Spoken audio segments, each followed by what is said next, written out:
بسم اللہ الرحمن الرحیم۔ السلام علیکم ناظرین، آج کی کہانی میں ہم معاشرے کی اس شخص کی عکاسی کرتے ہیں جو خوف کی زندگی گزارتے ہیں۔ ہمارے معاشرے میں 90% لوگ ایسے ہیں جو خوف کی زندگی گزارتے ہیں۔ تو ایک بادشاہ نے اپنے وزیر سے کہا کہ ایسے آدمی کی مجھے مثال دو جو خوف کی زندگی گزارتا ہو، جو دوسروں کو اپنی رائے سے تو مشکلوں سے نکال سکتا ہو لیکن خود ضرورت پڑنے پر اندھا ہو جائے۔ تو وزیر نے کہا ان کی مثال ایسی ہی ہے جیسے ایک کبوتری، لومڑی اور سارس ہے۔ بادشاہ نے کہا کہ وہ کیسے؟ تو وزیر نے جواب دیا، ایک کبوتری نے کھجور کی شاخ پر اپنا گھونسلہ بنانا شروع کیا۔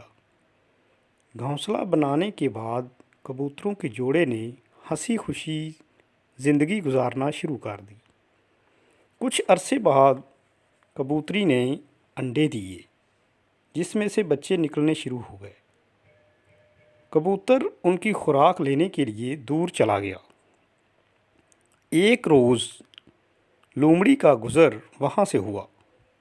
اس نے کبوتری پر خوف طاری کیا اور اسے خوف زدہ کر کے کہا کہ اپنے گھونسلے سے بچے اور انڈے نیچے پھینک دے، ورنہ وہ خود کھجور پر چڑھ کر اسے بھی ختم کر دے گی اور اس کے گھر کو بھی تباہ و برباد کر دے گی۔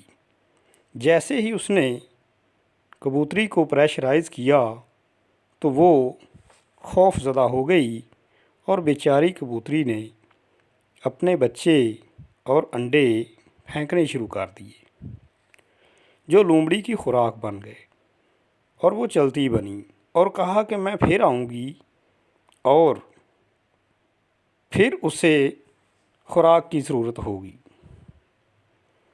اب کبوتری کے پاس صرف 2 بچے اور چند انڈے باقی رہ گئے تھے اور وہ بڑے ہی خوفناک انداز میں خوف زدہ بیٹھی تھی اور پریشان تھی۔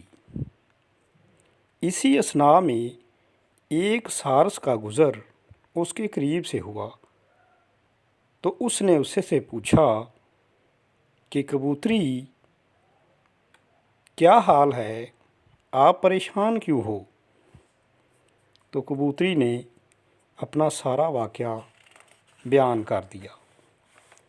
سارس نے جب اس کی بات سنی توجہ کے ساتھ اور اس کو مشورہ دیا کہ اے کبوتری، میں اس لومڑی کی مکاریاں جانتا ہوں، اب جب وہ آئے تو اسے کہنا کہ میں اپنے بچے نہیں پھینکوں گی اور تمہیں یہ نعمتیں اللہ نے دی ہیں، کھجور کے اوپر گھر بنایا ہے آپ نے، اڑنے کو اللہ نے پر دیے ہیں اور بچے دیے ہیں زندگی گزارنے کے لیے، تو تم ایسے ہی اس سے پریشرائز ہوتی رہتی ہو اور وہ تمہیں بلا وجہ خوف زدہ کرتی ہے، وہ تو تمہارا کچھ بھی نہیں بگاڑ سکتی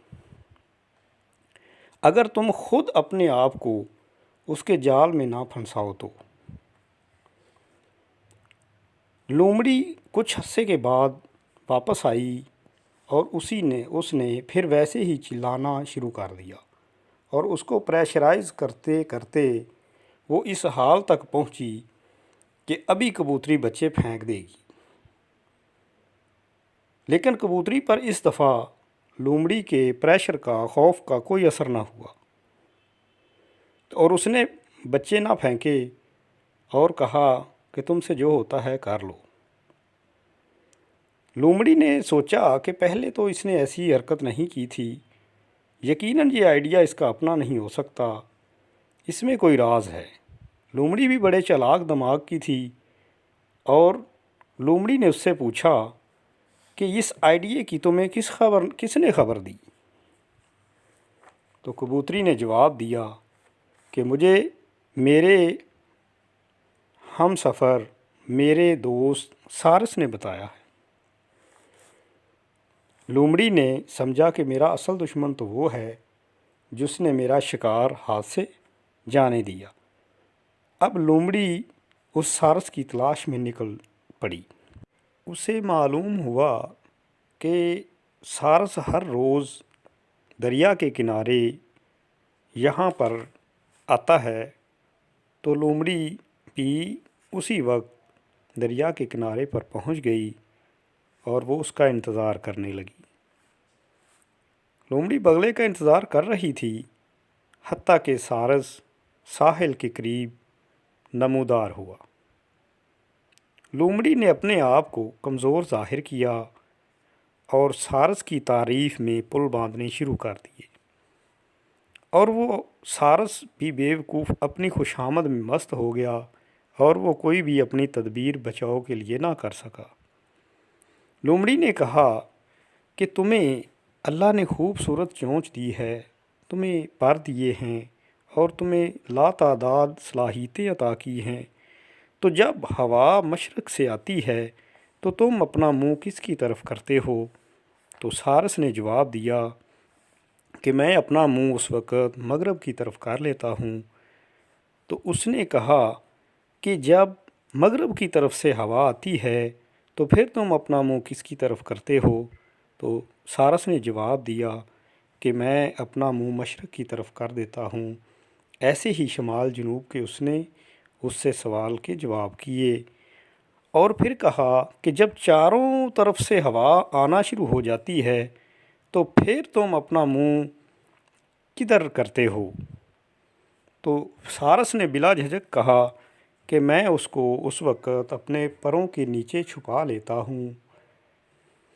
لومڑی نے کہا میری نظر ذرا کمزور ہے اور میں لاچار بھی ہوں، اور میں یہ دیکھنا چاہتی ہوں کہ اللہ تعالیٰ کا فضل تم پر کہ یہ کیسے ہے اور تم اس کو کیسے کرتے ہو، مجھے ذرا قریب سے ہو کر دکھاؤ کہ تم اس وقت کتنے پیارے لگ رہے ہوتے ہو اور کتنے ہی خوبصورت اس وقت تم لگتے ہو۔ یوں ہی سارس نے ایکٹنگ کی اور اپنی گردن پروں میں چھپائی، تو جھٹک سے لومڑی نے فوراً اس پر حملہ کر دیا اور اسے دبوچ لیا اور اس سے کہا کہ تم اصل میں میرے دشمن تو تم تھے، اور اے میرے دشمن، تم نے اپنے نفس کے لیے، اپنے آپ کو بچانے کے لیے وہ رائے یا تدبیر سے کام کیوں نہیں لیا، اس کو استعمال کیوں نہیں کیا جس رائے سے تم نے اس سے پہلے کبوتری کو بچایا ہے؟ اگر تم اپنے اس ہیلے اور علم کو اپنے کام میں لاتے تو تم اپنے آپ کو بھی بچا لیتے۔ تو دوسروں کو تو راستہ دکھانا آسان ہے، لیکن ضرورت پڑنے پر خود اندھا ہو جانا، یہ آج کے لوگوں کی مثال ہے۔ یہی حالات ہمارے معاشرے کے ہیں، اور ہمارے معاشرے میں طبقات میں سے یہی امیر کبیر لوگوں کی حالت زار ہے، امراء کی حالت زار ہے، اور درمیانہ طبقہ کے جو مسائل ہیں وہ کبوتری کی طرح ہے، اور میانہ درجے کی حالات زندگی جو ہے وہ سارس کی سی ہے، جو ہمیں ظلم، خوف اور خوشامد کی صورتوں میں ہمارے معاشرے میں یکے بعد دیگرے سامنے آتے رہتے ہیں۔ اگر آپ کو ہماری ویڈیو اچھی لگے تو ہمارا چینل ناظم طفیل ضرور سبسکرائب کریں اور کمنٹ بھی کریں، اور اگلی ویڈیو تک کے لیے اجازت دیجیے۔ اللہ حافظ۔